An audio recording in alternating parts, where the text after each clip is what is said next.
그 빈자리는 기쁨이 사라진 신앙을 말하는 거예요. 하나님을 떠난 빈자리, 기쁨이 있을 리가 없습니다. 모든 것이 잘 돌아가는 것처럼 보일 때, 우리의 인생이 조금 살만하다라고 느낄 때, 그때 우리 마음에 빈자리가 생긴다는 거예요. 하나님이 주시는 기쁨이 사라지고, 그러니까 포도주가 떨어지는 때가 생긴다는 거예요. 이건 단순한 사건이 아닙니다. 영적으로가 아주 심각한 상태입니다. 당시 유대인들에게 포도주는 단순한 음료가 아니었습니다. 포도주라는 의미는 기쁨, 은혜의 풍성함이라는 뜻인데, 즉 하나님의 잔치, 하나님 나라 잔치를 상징합니다. 그러므로 포도주가 없다는 것은 하나님에게서 나오는 임재, 그 임재에서 나오는 기쁨이 끊어졌다는 뜻입니다. 그러니까 하나님의 말씀으로 충만했을 때 그 기쁨, 하나님과의 영성으로 기도가 충만했을 때 그 기쁨, 그런 것들이 끊어졌다는 거예요. 바로 기쁨의 상징인 포도주가 떨어졌습니다. 아예 바닥이 나서 없습니다. 우리 삶에 적용해 보면 기쁨이 잠깐만 없는 게 아니라 지속적으로 끊어진 상태, 그러니까 이것은 단순한 문제가 아니라는 거예요. 즉 이 말은 그들에게 포도주 자체가 문제가 아니라 잔치의 핵심의 구조가 무너졌다라는 거예요. 단지 마실 음료 부족이 아니라 성령 하나님의 임재의 부재의 문제다 이 말이에요. 기쁨이 사라진 상태. 다시 말합니다. 하나님이 빠지면 우리의 삶은 새어나가는 구조가 됩니다. 그러나 하나님이 우리 마음에 다시 중심이 되면 삶은 자연스럽게 넘쳐 흐르는 구조가 됩니다. 굉장히 중요한 말입니다. 우리도 이럴 때가 있습니다. 겉으로는 너무나 괜찮아 보이지만 실상 그 마음 깊은 곳에 허전함과 공허함과 비어있는 상태. 그러나 중요한 것은 예수님이 그 빈자리를 다 알고 계시고 그 빈자리를 결코 외면하지 않으셨다는 겁니다.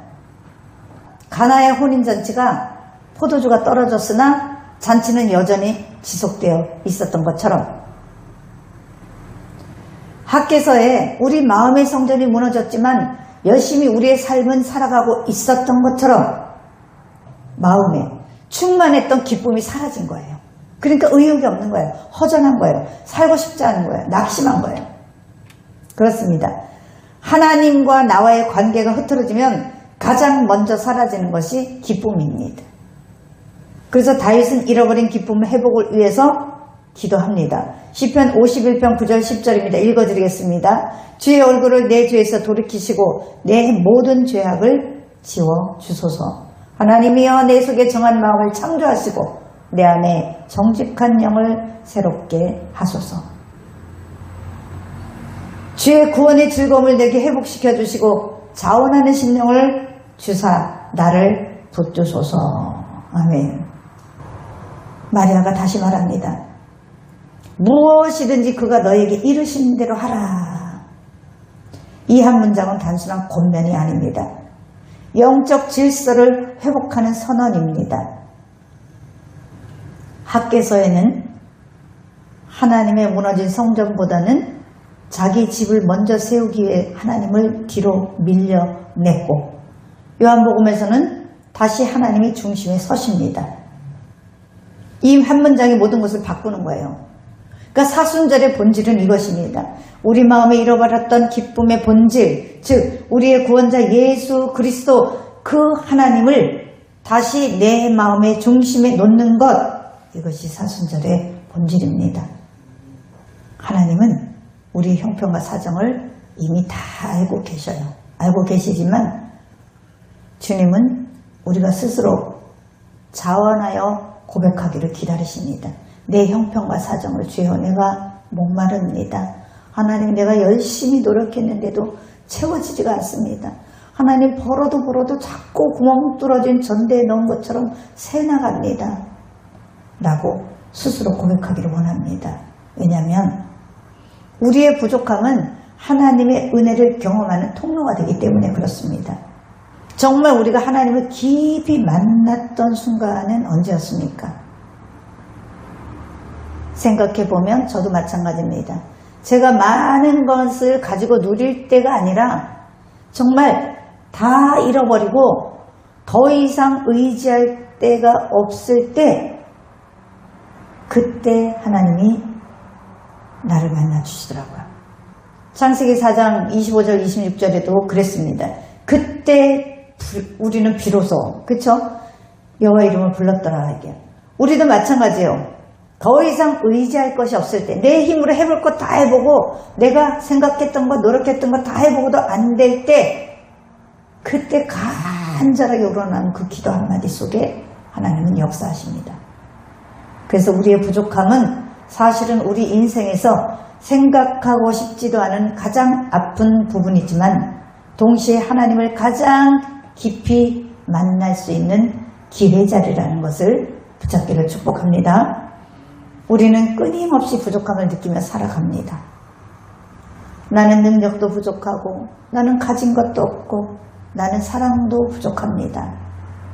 문제는 내가 부족하다고 느끼는 것들을 단순히 내가 애써서 채워야 할 문제로 본다는 게 문제인 거예요. 내가 채워야 된다. 그래서 우리는 뭐예요? 더 가지려고 하고, 더 강해지려고 하고, 더 열심히 노력해서 더 완벽해지려고 노력합니다.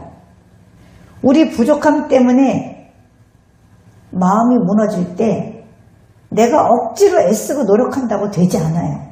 그럴 때 하나님 앞에 나와 무릎을 꿇고 기도하시는 거예요. 내 믿음조차 흔들릴 때 나는 너무 부족하고 어떻게 해야 될지를 모르는 거예요. 인간의 한계를 느끼죠. 그럴 때 마음속에 어떤 생각을 하겠어요, 우리가. 그런데 하나님은 우리에게 전혀 다른 말씀을 하십니다. 그냥 지금도 괜찮다가 아니라, 그렇기 때문에 네가 그 부족하다고 느끼는 그 빈자리, 그 연약함, 그것 때문에 지금 내가 이 자리에서 일한다 라고 말씀하시는 거예요. 아멘. 하나님은 우리의 부족함을 없애려고 하지 않으시고 그 부족함 속에서 그대로 그 모습 그대로 가지고 역사하신다는 거예요. 그러니까 하나님은 우리가 잘난 모습으로 나오기를 원하는 게 아니에요. 그냥 솔직한 마음으로 나오기를 원하는 겁니다. 여기서 중요한 것은 하나님은 이미 우리가 부족한 것을 다 알고 계신다는 겁니다. 우리가 말하기 전에, 우리가 구하기 전에 우리의 상태를 이미 보고 계신다는 겁니다. 그런데 하나님은 너는 왜 그렇게 살아서 그 모양이 됐어? 왜 그렇게까지 못해? 라고 우리의 부족함을 책망하거나 제거하려고 하지 않으신다는 거예요. 하나님은 오히려 나의 부족함을 통해서 하나님의 능력을 드러내시는 거예요. 내가 잘나고 내가 건강하다면 분명히 하나님을 찾지 않을 겁니다. 그러니까 우리 마음속에 혹여라 이런 생각이 있다면, 나는 부족하다, 나는 연약하다 라는 생각을 하고 있다면 이 말씀을 붙드십시오. 하나님이 이렇게 말씀하는 거예요. 그래서 내가 일한다. 너의 부족함을 알기 때문에 내가 너의 하나님이 되어서 일하는 것이다 라고 말씀하는 겁니다. 하나님은 이미 충분한 곳에서, 이미 넉넉하고 부자라고 자부하는 사람을 통해서 일하지 않습니다. 하나님은 부족한 곳에서 반드시 역사합니다. 연약한 자리에서 일하신다는 거예요. 우리 있는 모습 이대로 하나님은 충분히 이 예배를 받으시고 하나님의 영광을 받으신다는 겁니다. 이건 우리에게 큰 위로입니다.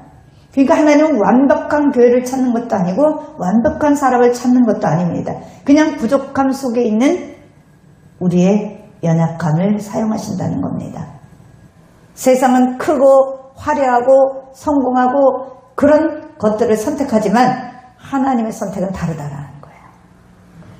왜냐하면 작은 곳, 낮은 자리에 하나님의 영광이 더 분명히 드러나기 때문입니다. 무슨 말입니까? 많은 것을 갖고 화려하고 큰 자리면 뭔가 일어나도 자기들의 노력으로 했다고 말하거든요. 그러나 우리처럼 작고 낮은 자리에 있으면 우리는 아무것도 할 수 없는 존재임을 이미 인지하고 있었기 때문에 어떤 일들이 일어나고 어떤 해결들이 일어나면 하나님이 하셨구나라고 하나님 앞에 영광을 돌리기 때문에 그렇습니다. 다시 한번 생각해 봅시다. 우리가 정말 깊이 하나님을 만나는 순간은 언제였습니까?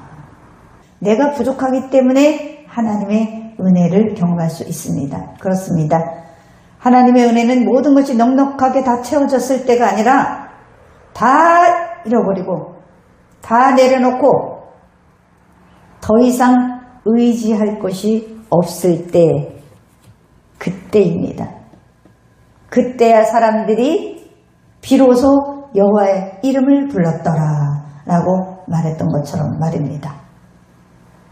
내게 있는 작은 물고기와 그 떡 드릴 때 500여의 일을 했던 것처럼 그분을 신뢰하고 나가는 사람들을 통해서 하나님이 일하신다는 거예요. 그래서 인간의 연약함과 죽을 수밖에 없는 존재, 그 한계를 깨달을 때 에노스라는 이름처럼 우리가 그 연약함을 깨달을 때 비로소 하나님을 부르는 거예요. 그때가 진실로 부르는 이름이 되는 거예요. 너무 내가 애절하고 아무것도 없고 지금 당장 하나님이 채워주지 않으면 안 될 때는 어떻게 불러요? 하나님 제발 이렇게 기도가 나오잖아요. 이 기도를 하나님 들으신다는 거예요. 사실 우리의 부족함은 우리에게는 아픔입니다. 가장 아픈 부분이지만 동시에 하나님의 가장 깊이 만날 수 있는 은혜의 통로가 되는 자리입니다. 붙잡기를 축복합니다.